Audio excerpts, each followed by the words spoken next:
శంకరపట్నం మండలం కేశవపట్నం ఆశ్రమంలో గురువారం శుక్రవారం శ్రీ రామతారకనామ మహామంత్ర కోటిజప యజ్ఞ కార్యక్రమం నిర్వహించనున్నట్లు హనుమాన్ మందిర వ్యవస్థాపక అధ్యక్షులు తనకు ఓంకారం తెలిపారు. కేశవపట్నంలో బుధవారం ఆయన మీడియాతో మాట్లాడుతూ కోటిజప యజ్ఞానికి పీఠాధిపతి పరిపూర్ణానందగిరి స్వామి, బ్రహ్మానందగిరి స్వామి, జగదీశ్వర ఆనంద గురుస్వామి, సీతానందగిరి స్వామి, సత్యానంద స్వాములు హాజరవుతున్నట్లు ఆయన పేర్కొన్నారు. ఈ యజ్ఞానికి మండలంలోని భక్తులు హాజరు కావాలని కోరారు.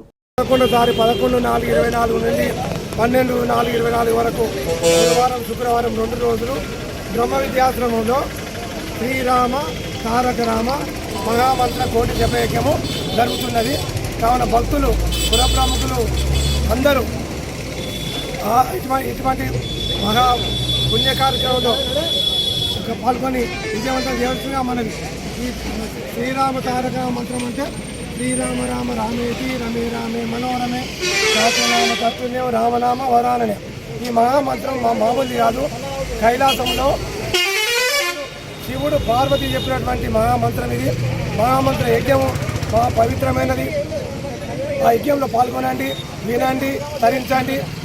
ముఖ్య అతిథిగా వ్యాసాశ్రమ పీఠాధిపతి, వత్సద పీఠాధిపతి శ్రీ పరిపూర్ణానందగిరి స్వామి వస్తున్నాడు. అతని ఆధ్వర్యంలో జరుగుతున్నది. అతని ఉపన్యాసం ఉంటుంది.